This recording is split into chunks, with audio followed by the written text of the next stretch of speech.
Glória a Deus, glória a Deus. Amém, queridos? Aplauda Jesus, Ele é digno de ser honrado, de ser exaltado, de ser engrandecido. Amém?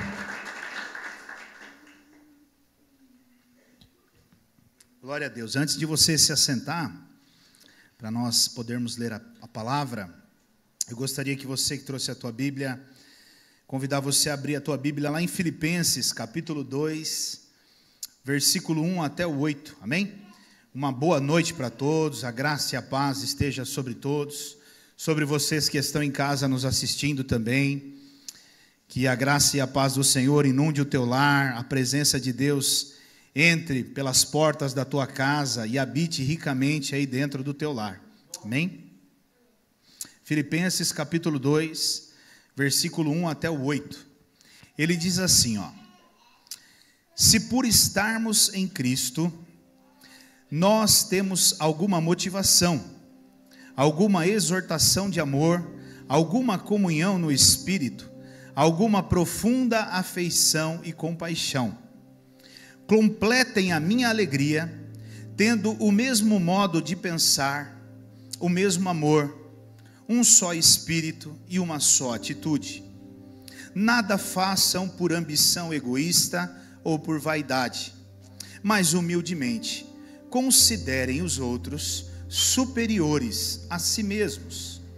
Cada um cuide não somente dos seus interesses, mas também dos interesses dos outros.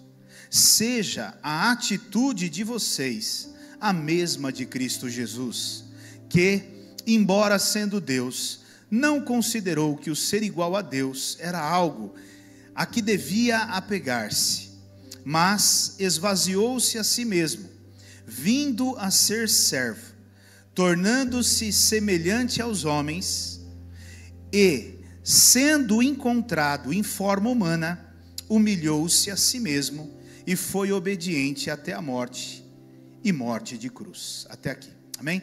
Feche os teus olhos. Pai, como nós somos gratos ao Senhor. Meu Deus, que privilégio podermos estar na Tua casa mais um dia, aguardando ansiosamente a vinda do Senhor para nos buscar.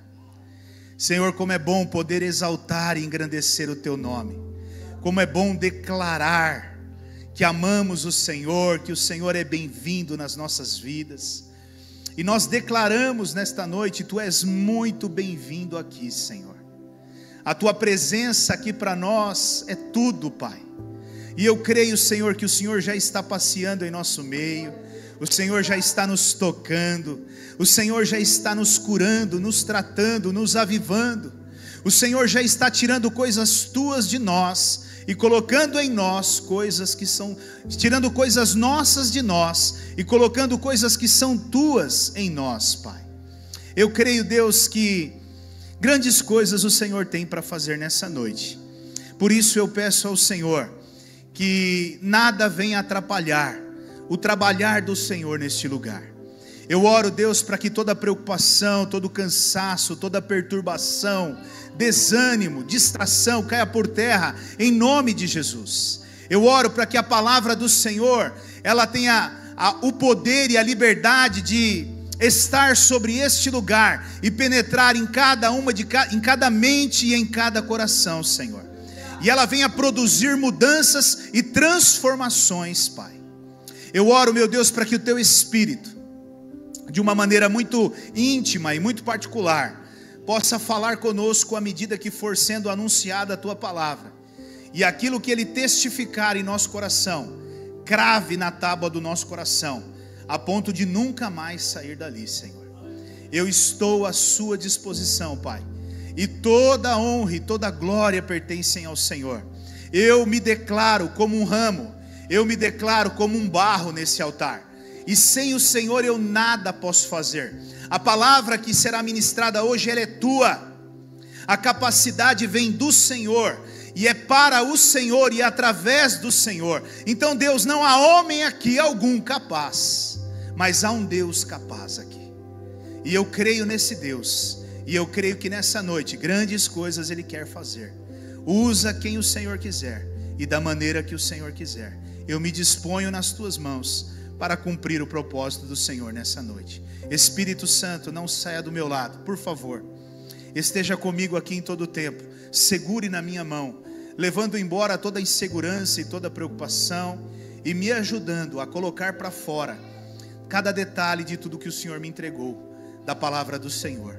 Assim eu peço e também te agradeço, em nome de Jesus. Amém. Amém. Glória a Deus. Podem se assentar. Glória a Deus. Nós vamos continuar falando, sobre servir a Deus. Nós vamos continuar ainda trabalhando dentro desse assunto, servir a Deus.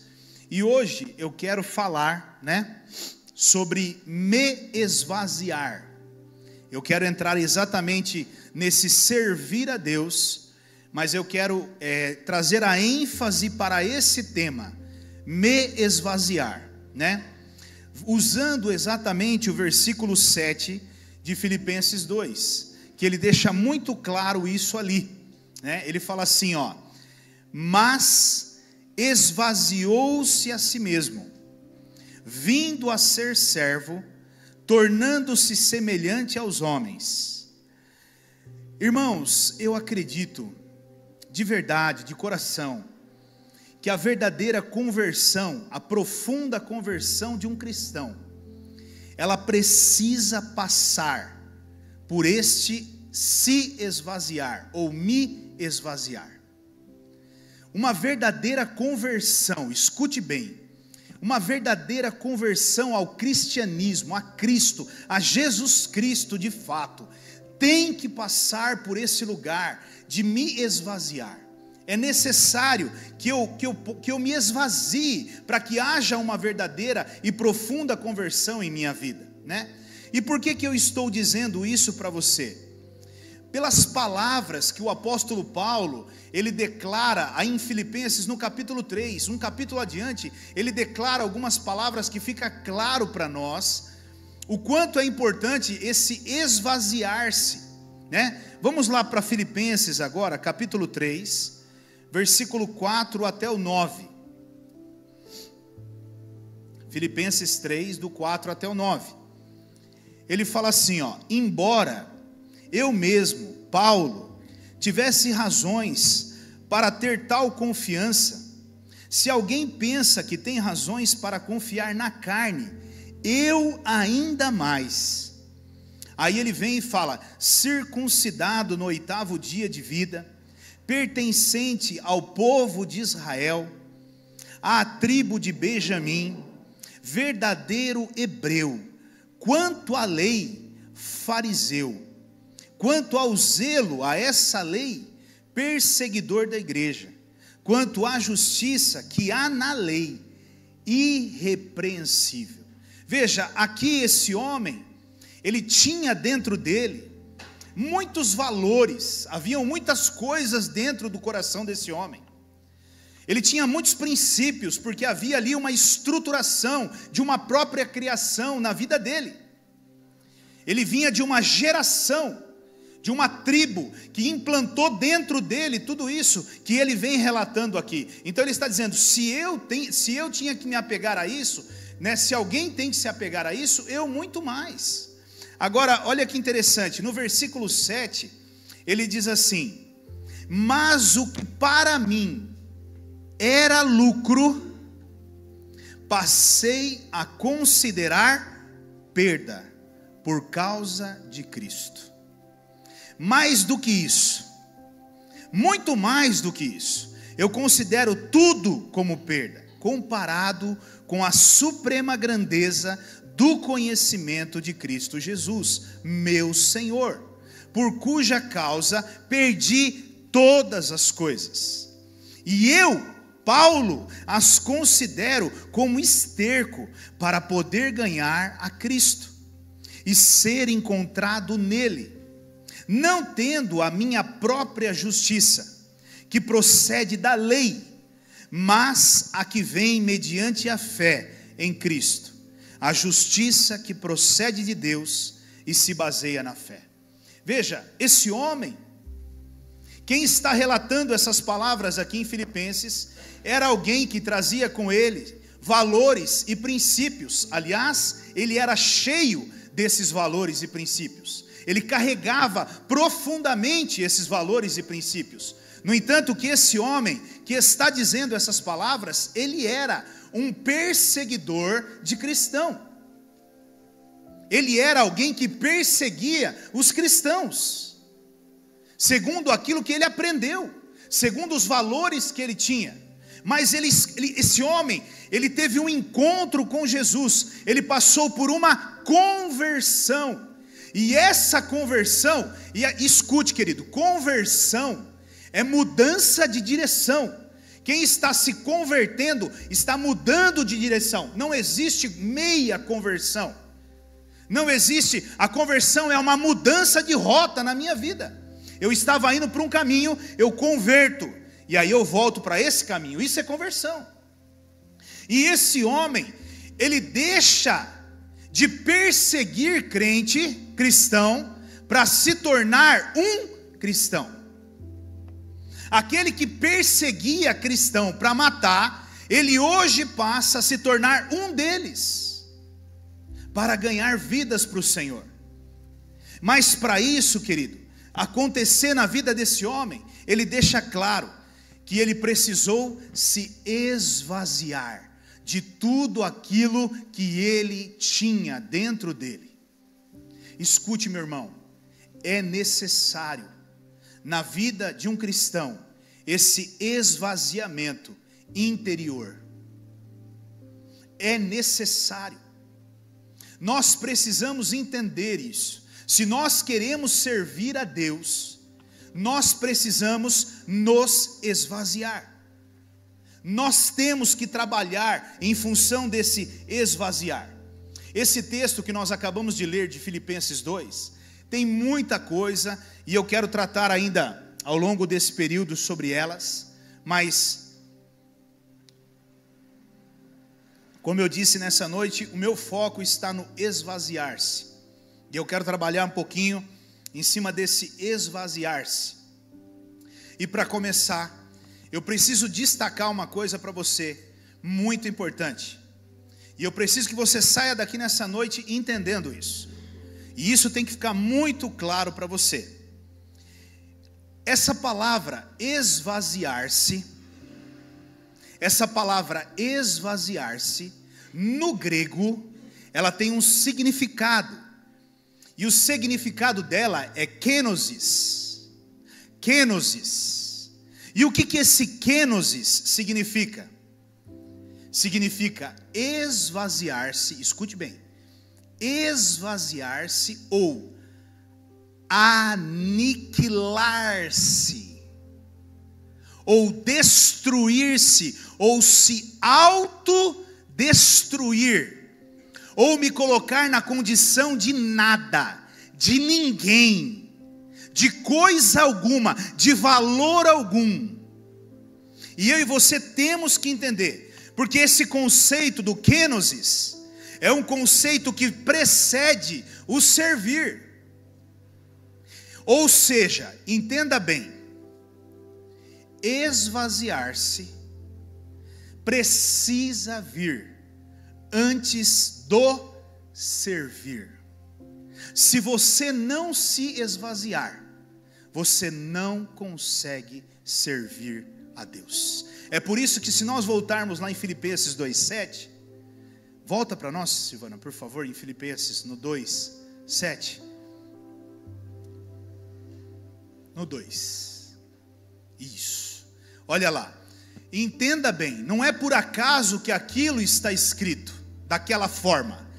Antes, esvaziou-se a si mesmo.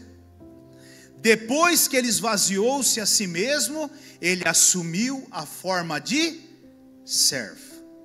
Então diga assim: para servir a Deus, antes eu preciso me esvaziar. Não tem como, querido. Talvez aqui nós poderíamos parar e você já voltar para a tua casa nessa noite, entendendo claramente. Talvez a coisa que mais te impede de servir a Deus seja você cheio de você mesmo. E enquanto não estiver vazio de você aí, você não consegue servir a Deus. Jesus, quando ele veio para essa terra, é o que a Bíblia está dizendo, ele estava em forma humana.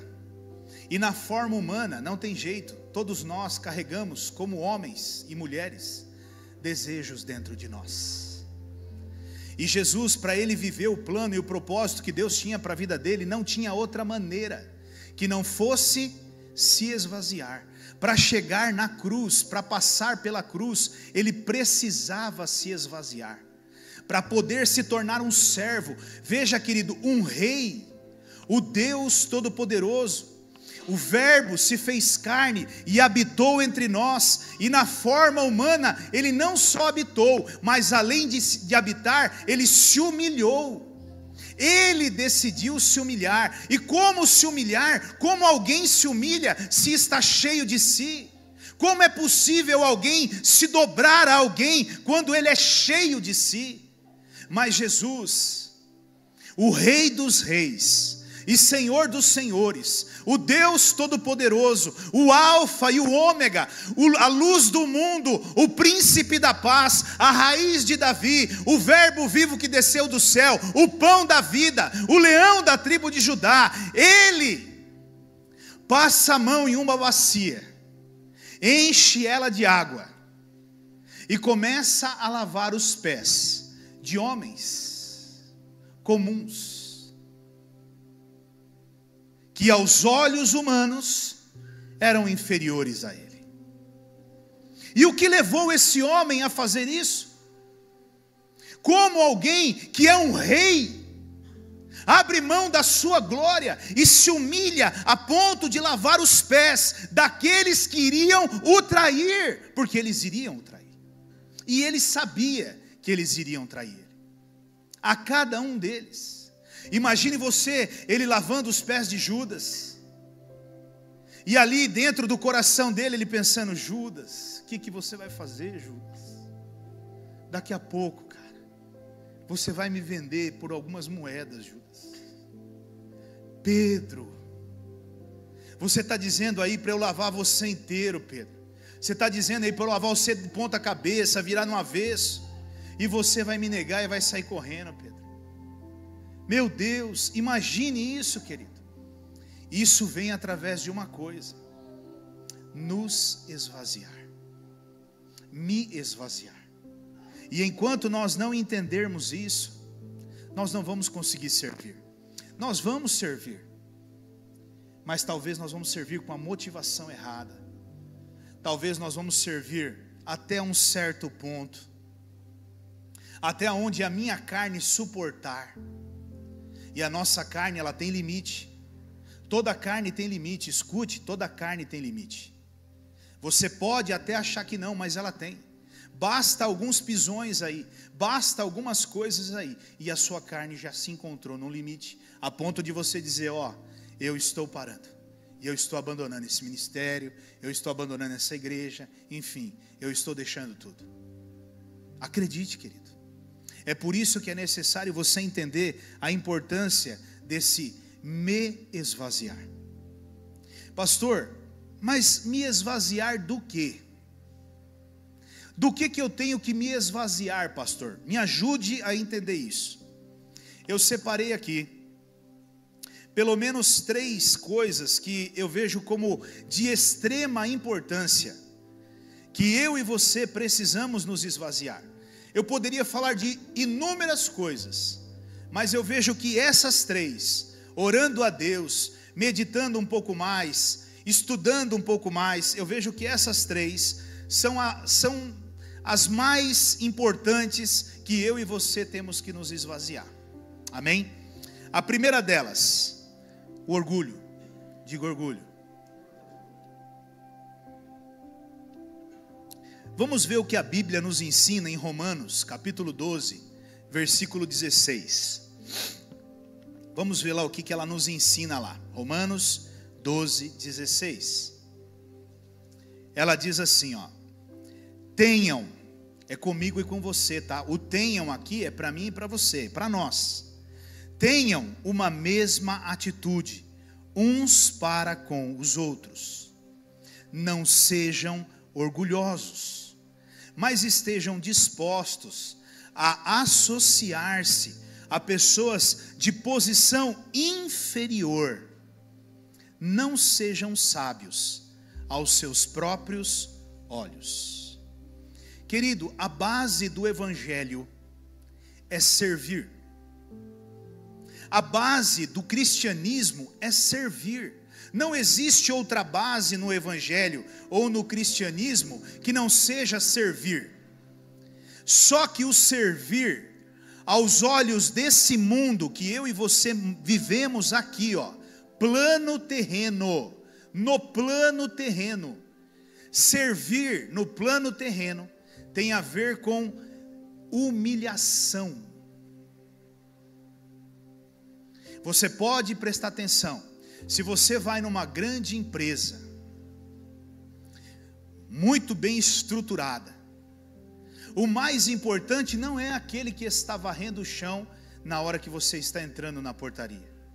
O mais importante é aquele que está sentado lá naquela salinha fechada, lá no alto da torre, na cadeira de presidente.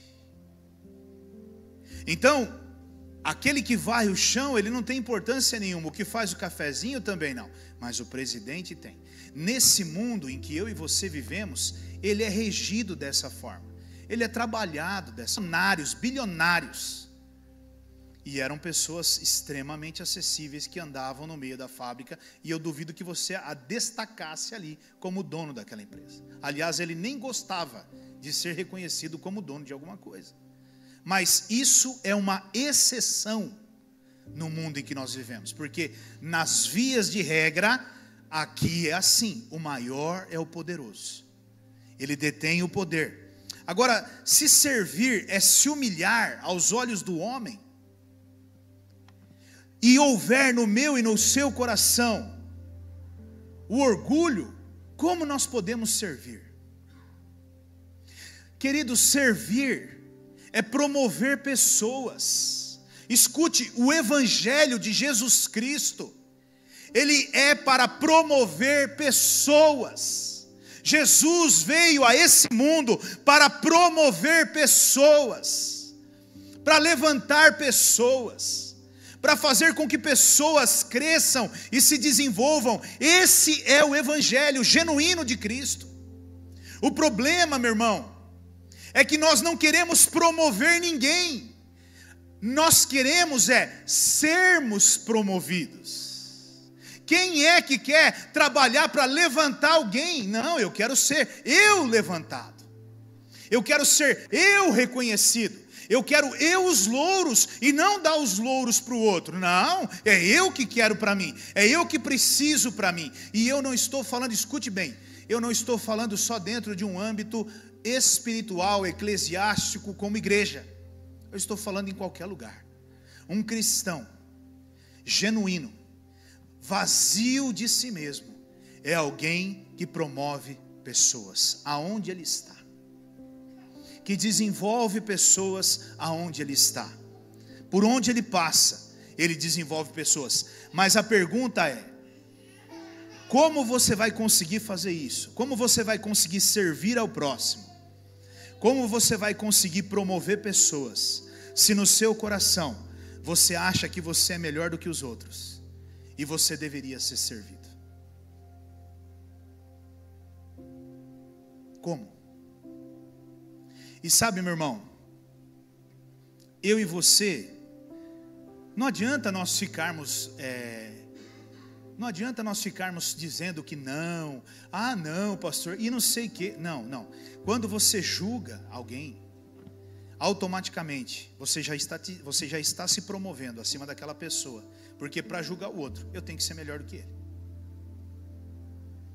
Então, veja, como que você vai conseguir servir alguém? Como que você vai conseguir promover alguém, se aquilo que você faz, você acha que você faz melhor do que os outros, que você é superior aos outros? Não estou falando, e talvez você pense assim: pastor, mas você está sendo muito duro comigo. Não estou sendo duro com você, eu estou sendo duro com o seu coração, porque o seu coração ele é enganoso, e ele é bem enganoso. O meu também, muito enganoso. E você precisa ser muito duro com ele. Sabe, querido, escute. Nós deveríamos imprimir esse versículo que nós vamos ler aqui agora. E nós deveríamos colar no painel do nosso carro. Nós deveríamos colocar na porta do banheiro. Nós deveríamos colocar na porta do quarto, na cabeceira da cama, na sala, na frente da televisão. Nós deveríamos ter esse versículo colado em cada canto da onde a gente passa na nossa vida. Projeta para nós Filipenses 2:3. Esse versículo, a gente tem que saber ele de cor salteado, de frente para trás, de trás para frente. Ele tem que gritar dentro do nosso coração. Nada faça por ambição egoísta ou por vaidade, mas humildemente considere o outro. Quem é o outro, meu irmão? É o teu inimigo de trabalho, é o teu colega de trabalho, é o teu irmão em Cristo, é um familiar teu. O outro é todas as pessoas que se relacionam com você. Considere o outro superior a você mesmo. Isso aqui devia estar no nosso painel do carro. Isso devia estar na tela do nosso celular, na tela do computador. Isso devia estar pregado nos 4 cantos da nossa casa, em todo lugar. Nós deveríamos andar dizendo isso o tempo todo. Porque quando nós vemos, nós já estamos tratando os outros como inferiores a nós mesmos. A pessoa vai falar uma besteira. E isso acontece. Você sabe a solução do problema. Você sabe como resolver o problema.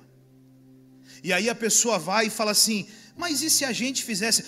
Tá, pelo amor de Deus, presta atenção. Olha que asneira que está falando, parece um asno. Não presta atenção nas coisas. Oh! Que isso, meu irmão? Viu? E se a gente mudasse aqui a posição da cadeira? Mas que isso é uma besteira. Não pensa, parece que não pensa. Meu irmão, preste atenção. Quando você vê, você já está respondendo o cara lá no serviço, na empresa. E se a gente mudasse de lugar a mesa, mudar de lugar? Ah, mas só fala besteira, gente. Está com a cabeça na onde? Quando na verdade nós deveríamos dizer: pode falar, meu irmão. Vamos ver isso aqui. Não sei se tem algum sentido ou não tem, mas vamos estudar a possibilidade. Vamos ver a possibilidade. Irmão, não adianta. É isso que eu quero que você entenda. É na hora do trânsito, é na fechada do trânsito, é na fila do mercado. É que nós vamos saber se você está vazio de você mesmo ou o orgulho está aí dentro. É na hora que alguém entra na tua frente e você fica medindo a figurinha, e a figurinha está andando e procurando aonde ela possa tragar, e ela diz, ela vai entrar, e você pensando, se ela entrar hoje ela vai tomar uma voadora. Ah, vai, hoje o pau tora aqui dentro, aleluia, porque o não vai. É assim, irmão, eu estou te falando. E não tem jeito. Se você quer servir a Deus, você vai precisar entender. Você vai precisar falar aí para o teu coração: coração, coração, a partir de hoje eu tenho que viver tratando os outros como superiores a mim mesmo. E eu sei que é duro. Eu sei o quanto é duro isso. Escute, humildade não é sentimento. Humildade não é postura. Humildade é uma decisão que eu tomo na minha vida. Humildade não tem a ver com palavras. Humildade tem a ver com atitude. Não adianta você falar como um humilde, mas agir como um arrogante. São as tuas atitudes que vão demonstrar se você é alguém humilde ou não. Entende? E não tem a ver com sentimento. Ai, eu estou sentindo. Não, é decisão. Eu decido. Jesus veio nessa terra e Ele decidiu passar pela cruz. Ele decidiu se humilhar. Ninguém obrigou a Ele. Foi Ele que falou: eu vou, e eu vou morrer na cruz por amor a eles. Eu decido, e eu vou passar pela cruz por amor a eles. E Ele decidiu, e Ele fez. Isso tem a ver com decisão, irmão. Não tem a ver com condição. Ah, mas eu sou humilde com quem? Não. Se eu decidir ser humilde, é com qualquer um. É com qualquer um. E acredite, Isso é algo muito sério que eu e você temos que sondar o nosso coração o tempo todo. Quando você está ao redor de pessoas, qual é a tua postura? Quando você entra num círculo de conversa, qual é a sua conversa? O que você tem falado? Você é o que ouve ou você é o que fala? Você é o que ouve ou você é o dono da verdade? E tudo que você fala tem que ser ouvido. Você é aquele que quando alguém está falando, você diz, amém, amém. Ou você é aquele que corta ele no meio do caminho e já tome em cima dele de novo. Isso tudo, meu irmão, são raízes de orgulho dentro do nosso coração. É o conhecimento, e o conhecimento produz orgulho. A pessoa fala, nossa, eu descobri que essa cadeira é azul. Grande novidade. Eu já sabia que essa cadeira é azul, fazendo 50 anos que essa cadeira é azul. Sério que você descobriu agora? Não podia ser diferente? Que legal, parabéns, glória a Deus. Eu descobri que Jesus me ama. Nossa, mas você não lê a Bíblia? Está escrito nos 4 cantos dela que Ele te ama. Pois é, mas eu descobri hoje. Que legal, glória a Deus, cara. Que bom que você descobriu que Ele te ama. E tem mais coisas ali dentro. Mas irmão, esse é o meu e teu desafio, querido. Imagina se Jesus, o Deus Todo-Poderoso, habitando como homem e andando entre homens, fosse orgulhoso. Coitado dos discípulos, coitado dos fariseus, meu Deus. E ainda os fariseus queriam disputar com ele, o verbo vivo, e os fariseus confrontando o verbo vivo, e ele sempre saindo, dando um passo para trás. Pode ir, faça o que vocês querem. Meu irmão, se você não se esvaziar do orgulho, certamente você vai ter muita dificuldade de servir a Deus. Na tua casa, no teu trabalho, no teu ministério, em todas as áreas da tua vida. Sonde o teu coração, lute, se humilhe, esmague. Aniquilar-se tem a ver com se destruir. Destrua você. Se você for preciso, sabe, irmãos, eu sou tão radical a ponto de falar assim, ó, deita no chão e manda pisar em cima de você. Se isso te for o suficiente para matar a sua carne, faça. Porque a sua carne quer te levar para o inferno. A sua carne é inclinada para o pecado. O que ela quer é Satanás. O que a sua carne quer é o pecado, é o inferno, é o mal. E se você não lidar com a sua carne do jeito que ela tem que ser lidada, você pode ter certeza que ela vai te derrotar, como ela derrota um monte de crente aí fora. Não brinque com a sua carne. Não brinque. Nós temos que nos humilhar. Nós temos que nos humilhar. Nós temos que nos considerar como inferiores. O tempo todo. Sobrou uma oportunidade, sirva. Sirva. Faça o seu melhor. Ah, mas faça. Chegou antes um pouquinho, faz o café no seu trabalho, não sei. Eu peguei um cafezinho para você porque você é importante. E vai servindo. Isso não tem a ver com o outro. Tem a ver com você. É com você destruindo você. E acredite, o diabo vai ficar endemoniado quando ele vê você fazendo isso. E ele vai ficar endemoniado. Ele vai ficar endemoniado, irmão. Pensa no capeta endemoniado. É quando você começa a servir os outros. É quando você começa a se humilhar. Porque Satanás odeia quem se humilha. Ele odeia quem se humilha. Ele gosta de quem se exalta. Ele gosta de quem carrega orgulho. Agora, a humildade pertence ao carpinteiro. E o carpinteiro, ele quer distância. Esse desgraçado desse carpinteiro que quer o tempo todo levantar um monte de gente humilde aqui na terra. Eu quero destruir ele. E se você quer o carpinteiro na sua vida, entenda, é humilde. Essa é a guerra entre o céu e o inferno. O diabo quer destruir a mim e a você, me enchendo e te enchendo de orgulho. E enquanto eu e você não nos posicionarmos e lutarmos contra isso, peça perdão, se humilhe. Não, mas eu estou certo. Perdão. Mas eu estou com a razão. Perdão. Mas eu estou certo. Perdão de novo. se joga de novo, se humilha de novo, se rebaixa de novo, e mais uma vez, e 2, e 3, e 10, porque é aí que você vai se tornar cada vez mais parecido com Jesus Cristo. Amém? Eu posso ouvir um amém aí? Aleluia. Uma segunda coisa que eu e você temos que nos esvaziar, se nós queremos servir a Deus: os desejos da carne, ou a cobiça dos olhos.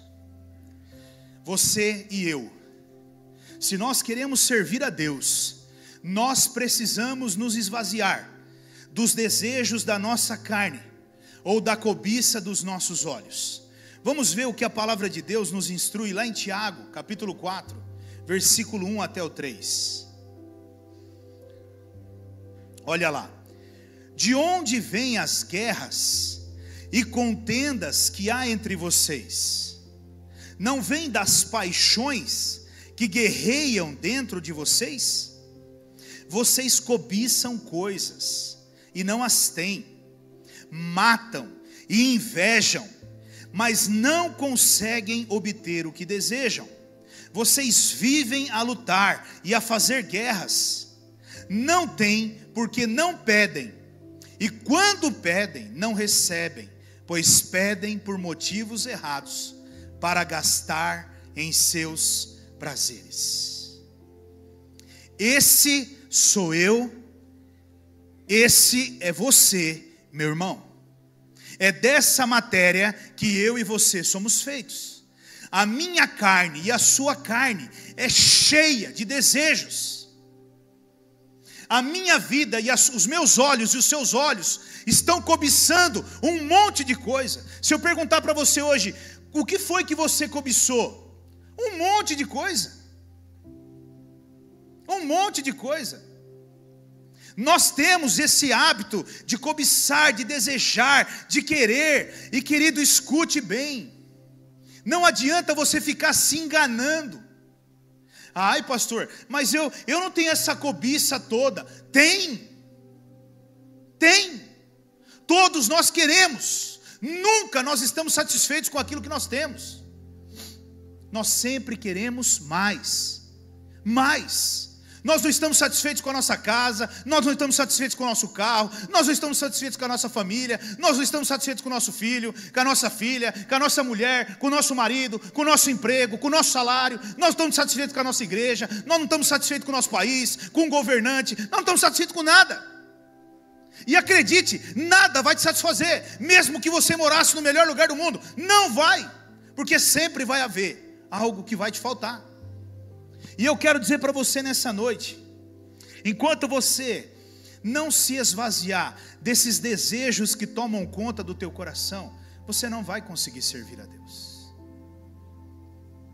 E pastor, mas como eu vou lidar com isso? E eu quero trazer um ponto de equilíbrio aqui, porque muitos se perdem no meio disso também. Mas antes deixa eu trazer uma base bíblica para nós, que está lá em 1 João, capítulo 2, versículo 16. Olha um alerta aqui para nós.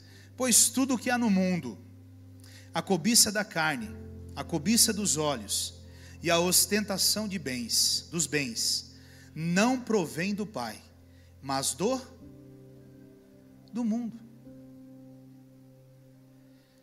Provém do mundo. E aqui, muitos de nós acabamos errando também. Por que nós acabamos errando? Porque alguns entram num lugar que é o extremismo. Aí eles dizem assim, não, mas se o pastor falou que nós temos que abrir mão de todos os desejos, então a partir de agora, eu não tenho que ter desejo de nada, eu tenho que andar maltrapilho na rua, não posso, não, eu não falei isso? Onde você ouviu falar isso? O que eu quero que você entenda, é que os desejos da carne, eles não podem ocupar no teu coração o lugar dos desejos de Deus.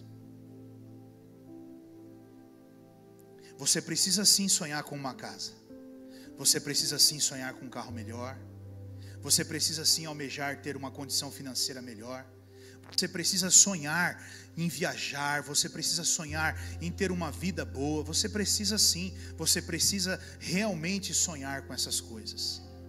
Mas uma coisa você precisa entender: se essas coisas estiverem maiores dentro do teu coração do que a vontade de Deus, se essas vontades forem maiores dentro do teu coração do que a vontade de Deus, você não consegue servir a Deus. Você não consegue servir a Deus, porque sempre essas vontades, elas vão te levar a ir em busca das conquistas. Se o seu coração estiver no dinheiro, meu irmão, a tua vida se resume em ganhar dinheiro. Se o seu coração estiver em conquistar bens, a sua vida se resume em conquistar bens. Você vai arrumar um emprego, 2 empregos, 3 empregos. Você vai arrumar jornada de trabalho diferente. Você vai sair daqui para trabalhar em outra cidade, outro estado, para ter um salário maior. Você vai fazer coisas assim, imensuráveis, em busca do quê? Do dinheiro. A minha pergunta é: e a vontade de Deus? Aonde ela está? Qual é a vontade de Deus para a sua vida? Entende como é difícil servir a Deus com o nosso coração cheio de coisas? Eu preciso me esvaziar. Sabe, irmãos, eu entendo que quando a vontade de Deus ela estiver plena no meu coração, escute bem o que eu vou dizer para você. Como um pastor, como alguém que ama você, como alguém que tem buscado viver isso. Quando a vontade de Deus ela estiver plena dentro do teu coração, aquilo que está escrito em Mateus 6, capítulo 6, versículo 33, vai acontecer na sua vida. As demais coisas, elas serão acrescentadas, e elas serão acrescentadas. Acredite, meu irmão, para o nosso Deus te dar um carro novo é muito fácil. Para o nosso Deus te dar uma casa é muito fácil. Para o nosso Deus te dar uma vida financeira boa é muito fácil. Você não faz ideia do quão fácil é. Para Ele tirar da mão de uma pessoa um cliente grande, poderoso, e trazer na sua mão esse cliente, é muito fácil, meu irmão. Mais difícil seria falar para Lázaro, depois de 4 dias dentro de um sepulcro morto: sai daí de dentro e vem para fora. O meu Deus e o teu Deus é um Deus do impossível, e Ele é esse Deus de coisas impossíveis. A questão é que eu e você não entendemos muitas vezes, e nós estamos presos com o nosso coração em coisas, e essas coisas estão nos impedindo de vivermos a vontade de Deus, de servir a Deus. Você vai para a igreja hoje? Não posso, porque eu tenho um bico. Você vai fazer tal coisa hoje? Hoje eu não posso, porque eu tenho tal coisa para fazer. Você não vai lá fazer uma visita para fulano de tal? Não posso, eu estou muito corrido. A minha vida está muito corrida, as coisas estão muito corridas. É verdade, eu sei que o mundo aí fora ele está bem corrido mesmo, irmão. Essa é a nossa realidade. Mas nós aprendemos no mês passado como organizar a nossa vida e remir o nosso tempo. É só você voltar lá e ouvir as mensagens e aprender como faz. Mas entenda, querido, se o seu coração ele estiver ocupado com coisas, certamente não haverá coisas de Deus aí dentro. Não haverá espaço para os planos de Deus. Enquanto a sua casa ela estiver gritando bem alto, enquanto a sua conta bancária estiver gritando bem alto, acredite, não tem espaço para Deus colocar ali dentro a vontade dEle. E talvez a vontade dEle não seja uma conta bancária gorda, talvez a vontade dEle não seja uma casa espetacular, mas talvez a vontade dEle seja levar você para morar com Ele lá na eternidade. Será que vale a pena trocar a eternidade por essa terra? Cuidado, meu irmão. Cuidado. Hoje, o que eu vejo são muitos pregadores incentivando de altar as pessoas com essa teologia da prosperidade e de tantas outras coisas. E eu não estou dizendo que esteja, eu não critico, porque nós podemos sim sermos prósperos, porque Deus quer que os filhos deles sejam prósperos. A questão é, aonde está o teu coração? Aonde está o teu coração? É só isso. Teu coração está vazio disso hoje? Teu coração hoje não tem nada de plano, de propósito? O que você está carregando aí dentro do teu coração? Sabe, meu irmão, escute. Enquanto eu orava, Deus dizia para mim: sabe, filho, tem pessoas que não têm coragem de entregar nada por mim. Nenhuma vírgula. Nada. Não conseguem entregar meio-dia. Não conseguem entregar um serviço. Não conseguem se doar para pegar essa caixa aqui. Elas não conseguem, filho. Porque elas estão tão cheias delas, que elas não têm mais disponibilidade e nem tempo para mim. É por isso que quando nós olhamos para o cristão hoje, a impressão que nós temos é que nós estamos fazendo um favor para Deus quando nós estamos vindo na igreja e servindo na igreja. Ó Deus, eu vou te ajudar. Eu vou dar uma força aí para a sua obra, Deus, para ela acontecer, Deus. Porque se eu não estiver aqui, ela não vai acontecer. Meu irmão, se Deus fez pedra clamar e mula falar, desculpa, mas eu e você somos nada. A hora que eu e você sentar, Ele levanta 10 no nosso lugar e coloca para trabalhar do mesmo jeito, porque o nosso Deus é assim. Cuidado. Então nessa noite, se esvazie, sonde o teu coração, veja o que tem carregado, veja o que você tem carregado dentro do teu coração, e se houver alguma coisa aí, ou algumas coisas, ou muitas coisas, o meu conselho para você é: tire isso de dentro do teu coração e dê espaço para a vontade de Deus. Pastor, mas eu não vou abrir mão de ter a minha casa. Louvado seja Deus. Eu quero orar com você para que Ele te dê sua casa, e melhor do que você quer ainda. Eu quero orar para que Ele te dê o seu carro, melhor do que você quer. Eu só estou dizendo para você: inverta os valores. Primeiro Deus, depois coisas. Não é primeiro coisas e se der Deus. É só uma inversão que precisa acontecer. As demais coisas, meu irmão, Ele vai acrescentar. Ele vai acrescentar. Amém? E uma terceira coisa e última, que eu quero que você entenda que você precisa se esvaziar para servir a Deus, é a sua opinião. Diga: minha opinião. A sua opinião. A nossa opinião. Vamos ver também o que a Bíblia nos ensina lá em Provérbios 19, 21. Uma lição tão preciosa nesse texto.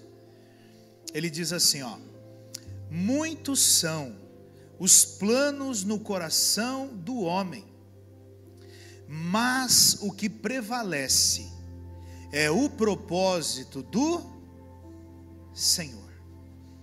Muitos, eu acredito que todos nós temos planos aqui.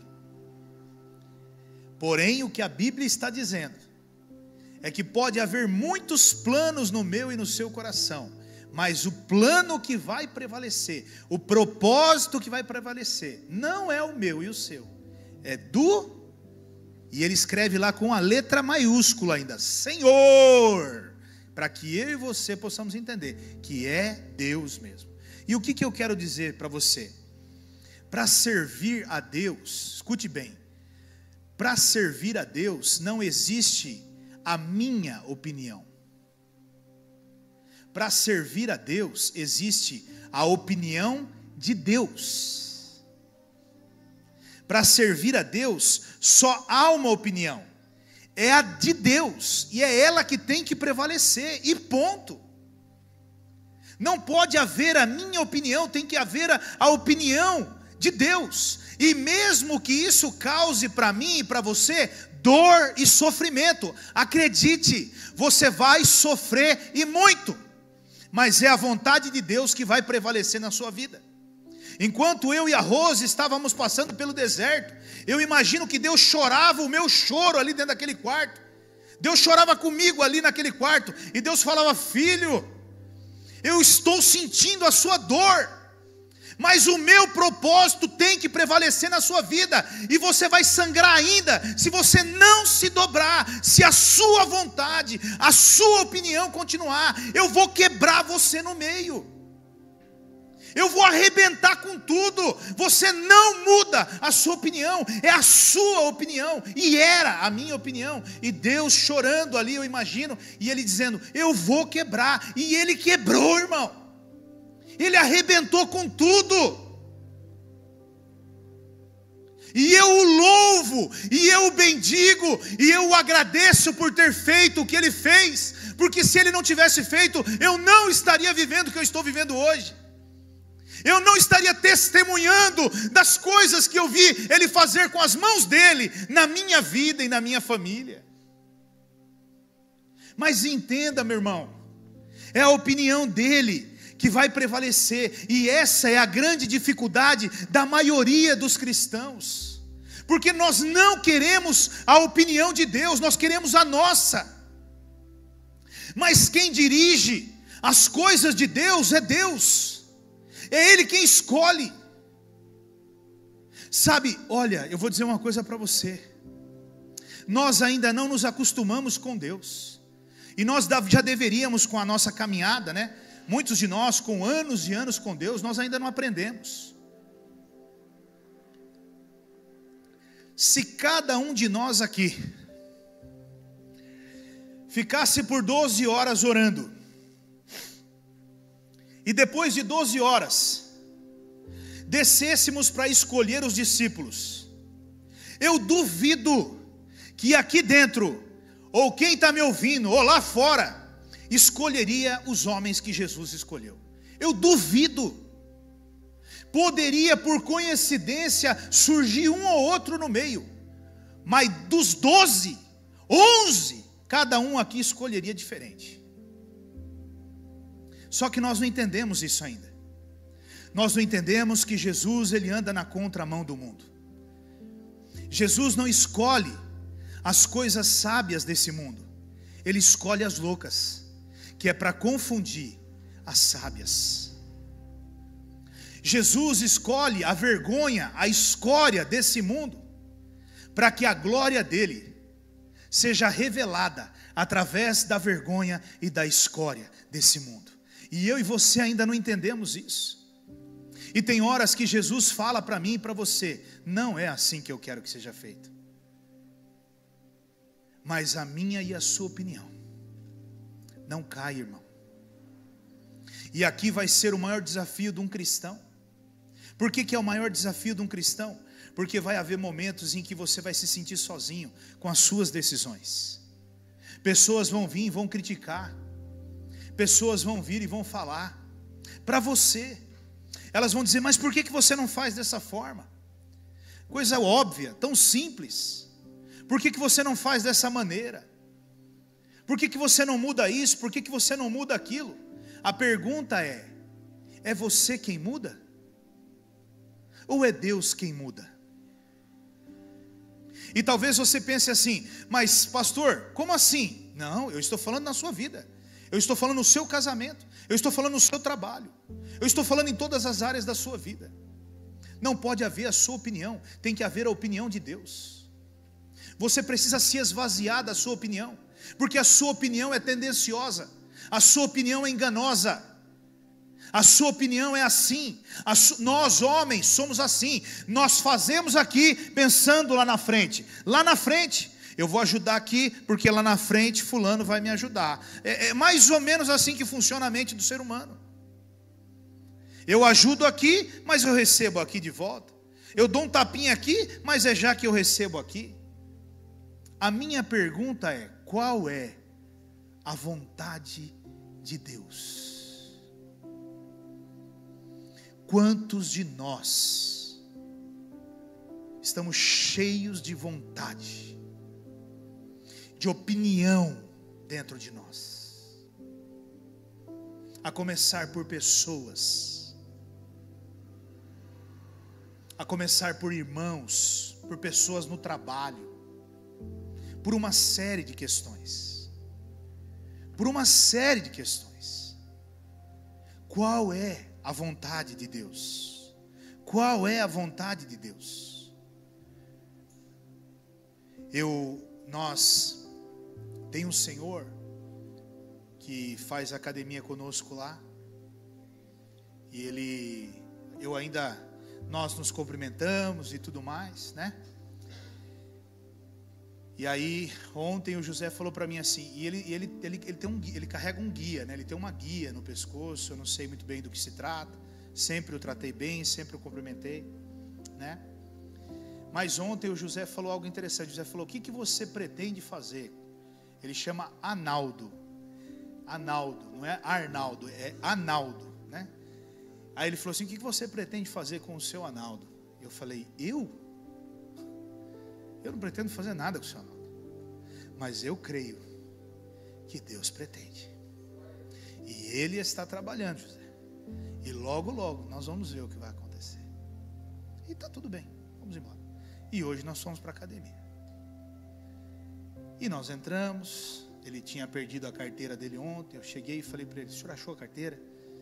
Eu achei, eu tinha deixado cair aqui dentro, achou a carteira e tal. Aí ele falou assim: rapaz, eu tenho algumas perguntas para fazer para você. Eu falei: sério, senhor Arnaldo?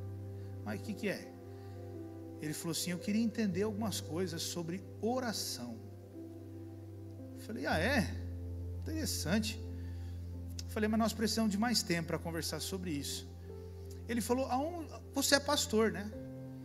Eu falei: quem falou para o senhor? Ele falou: não, aqui o pessoal já sabe que você é pastor aqui. Eu falei: entendi. E aonde que é a igreja? Eu falei: não, a igreja fica ali para frente do hospital, tal, assim, assado. Então eu quero dar um pulo nessa igreja. Eu falei: bem, nós vamos combinar, então o senhor vai dar um pulo na igreja. Então eu falei: amanhã a gente vem, a gente conversa e a gente se alinha para nós estarmos vindo até aqui. Entende? O que foi feito, irmão? Nada. Ninguém fez nada. Só Deus fez. E é Deus quem faz. Não é eu, não é você, não é ninguém.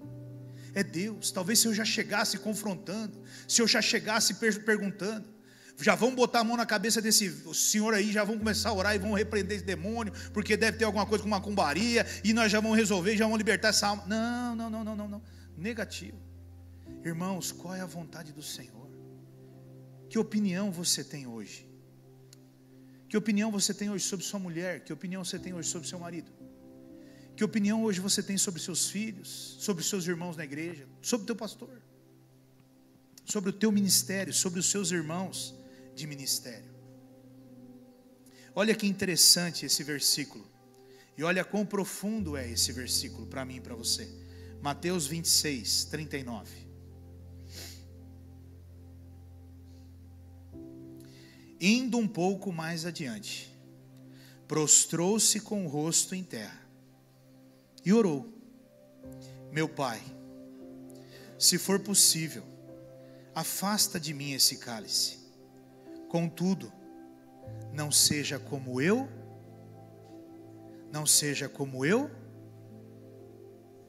mas sim como tu queres. Jesus estava perto de viver o momento mais difícil da vida dele, do ministério dele, a cruz. E eu imagino Jesus ali. E eu imagino porque quando nós olhamos para esse contexto, eu estava pensando sobre ele hoje. E você olha como que o trabalhar acontece. Quando Judas ele chega, os discípulos de Jesus, eles fazem o quê? Eles já se levantam e eles já tentam ir confrontar aqueles homens com o propósito do quê? de livrar Jesus. Não, vocês não vão fazer nada com Jesus não, pode parar, vocês não vão tocar em Jesus. E Pedro já passa a mão na espada e aquela coisa toda, e Jesus fala: para agora, porque eu não estou aqui para fazer a minha vontade, eu estou aqui para fazer a vontade do meu Pai. E ainda que eu vou ser pregado, e ainda que eu vou ser esmagado, açoitado, humilhado, abusado, cuspido, eu preciso fazer a vontade do meu Pai. Eu preciso abrir mão da minha opinião. Eu preciso abrir mão, eu preciso estar vazio de mim, senão eu não vou conseguir. A minha carne, ela não quer. A carne de Jesus estava dizendo: Pai, se possível, passa de mim esse cálice. Senhor, tira de mim isso, Pai. Eu sei, não vai ser fácil. Irmão, você tem noção disso? Se coloque aí no lugar de Jesus. Imagine que daqui a alguns minutos alguém entraria por aqui e pegaria você e levaria você para passar pelo que Jesus passou. Quantos ficariam? Quantos esperariam? Quantos não se defenderiam? Aqueles homens, nem eles entendiam. Os discípulos, eles ficaram perplexos com aquilo que eles estavam vendo. É por isso que eles se perderam, é por isso que eles se desviaram, eles negaram, porque eles não entendiam como que o Rei dos Reis, o Senhor do Senhor, o Deus poderoso, Ele aceita ser entregue nas mãos do inimigo, sem nem sequer se defender, como uma ovelha muda, que vai para o matadouro. Como? Eu imagino Pedro olhando e falando: mas você é o rei, cara, você curou um monte de gente, você fez tudo isso, a gente tem que fazer alguma coisa aqui agora, Jesus.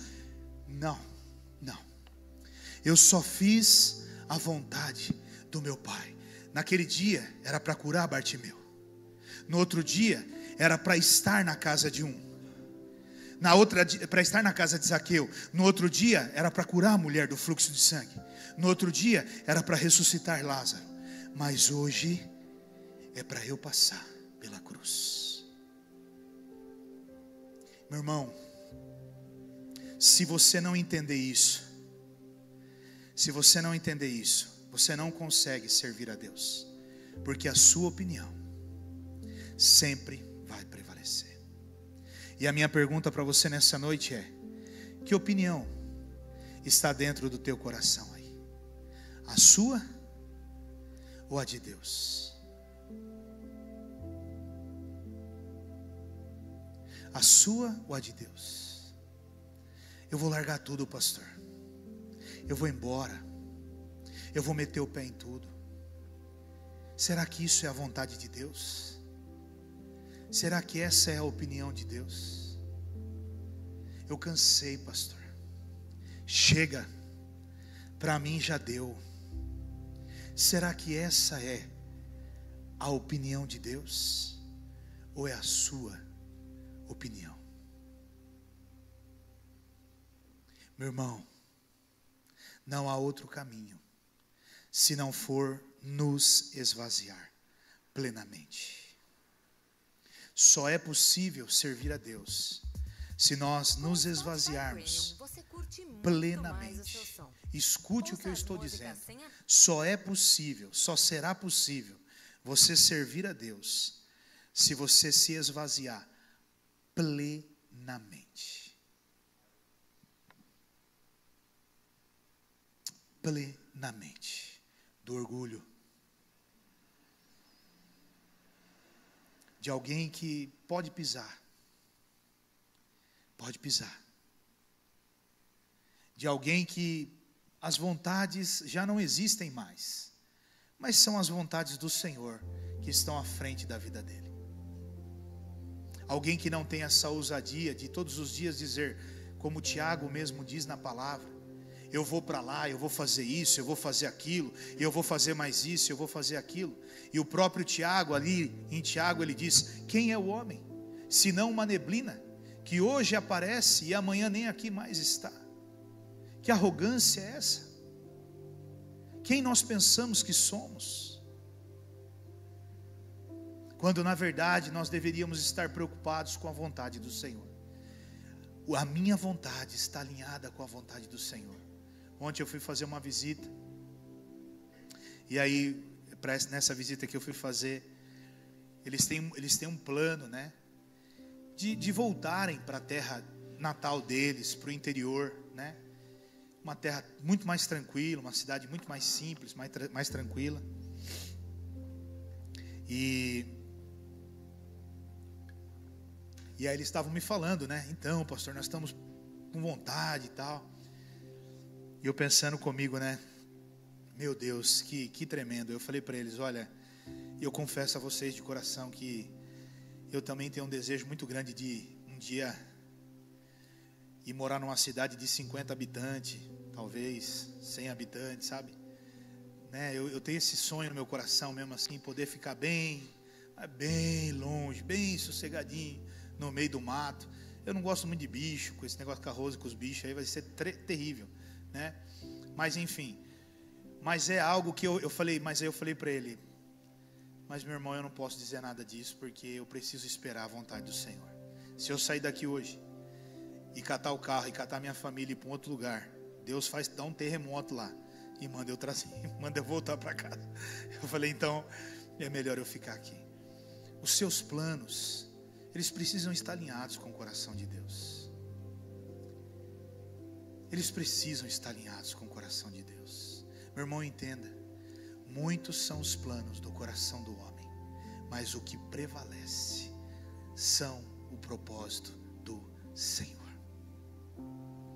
Você vai chorar, você vai sofrer, mas não adianta. É o de Deus que vai prevalecer. E se Deus quer fazer algo na sua vida, Ele vai fazer. Amém? Filipenses 2, versículo 8, para nós encerrarmos.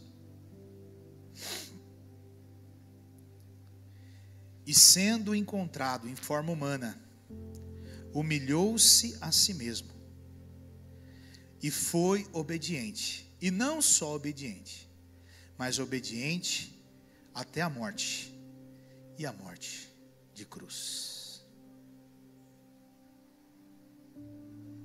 Humilhou-se a si mesmo. O Rei dos Reis, o Príncipe da Paz, a raiz de Davi, o cavaleiro do cavalo branco, Ele se humilhou. Ele lavou os pés. Isso mexe comigo. Isso mexe comigo. Jesus cingindo-se de uma toalha e colocando ali no chão, lavando os pés dos seus discípulos e dizendo assim: vocês estão vendo isso? Aprendam uma lição. Vão e façam o mesmo. Quantos pés você lavou nesse ano? Quantos pés você lavou esse ano? Quantas pessoas precisavam desse seu servir? E talvez o orgulho, a vaidade te impediu disso. Mas se eu me rebaixar, sabe, pastor, aí que ele vai pisar em mim. Mas se eu rebaixar, pastor, aí que ela vai pisar em mim. Se eu fizer isso, aí sim que o negócio vai ficar feio. É verdade mesmo, pode ficar feio. Mas uma coisa você precisa entender: se você fizer isso, você não está agradando homens, você está agradando a Deus. A Deus. O pior momento da minha vida, o momento mais difícil da minha vida, eu não sabia o que fazer. Eu estava tão perdido. Eu não tinha um norte, eu não tinha uma direção. E eu me lembro que esse cara, eu carrego ele no meu coração com muito carinho. É um amigo, é um irmão. E eu me lembro que o Márcio me ligou e ele falou assim para mim: aonde você está? Foram 2 momentos muito importantes que esse cara passou na minha vida. Esse foi um deles, e o outro foi quando a minha mãe partiu. Ele estava ali comigo. Eu nunca vou me esquecer disso. E ele falou: onde você está? E eu falei: eu estou em casa. Ele falou: vem até aqui. E eu fui. E eu estava perdido, irmãos. Nem eu sabia. Ele trabalhava junto com a gente. E eu preocupado com ele. Ele também precisando sustentar a casa dele. As coisas tão difíceis. E eu me lembro que eu entrei. E ele preparou uma bacia na sala. E ele falou: senta no sofá. E eu sentei no sofá. E ele desamarrou os meus cadarços. Tirou as meias do meu pé. Eu falei: Márcio, faz isso não, cara. Ele falou: não, cara, Deus está aqui. Aí ele dobrou as minhas calças. E aí ele foi lavando os meus pés com aquela água. E ele ia orando, e ele ia ungindo os meus pés e dizendo: Deus, dá direção para esse homem. Eu nunca vou me esquecer disso. Mas sabe o que eu quero dizer para você? Talvez hoje quem precise disso seja a tua esposa. Talvez ela precise de uma toalha, uma bacia e água, e você lavando os pés dela. Talvez seja o teu marido. Talvez seja o teu marido. Ele está sem direção, perdido e não sabe para onde ir. Talvez seja o teu filho. Talvez seja o teu irmão. Talvez seja o teu pai, a tua mãe. Eu não sei. Mas uma coisa eu sei. Se nós não entendermos que é necessário se esvaziar de tudo isso, para que isso aconteça nas nossas vidas, nós nunca serviremos a Deus plenamente. Sempre será um servir de maneira aleatória. Sempre será um servir momentâneo, condicional. Se eu estou bem, eu sirvo. Se eu não estou bem, eu não sirvo. Se me fazem bem, eu faço. Se não me fazem bem, eu não faço. E não tem a ver com você. Tem a ver com o Senhor Jesus. Feche os teus olhos. Feche os teus olhos.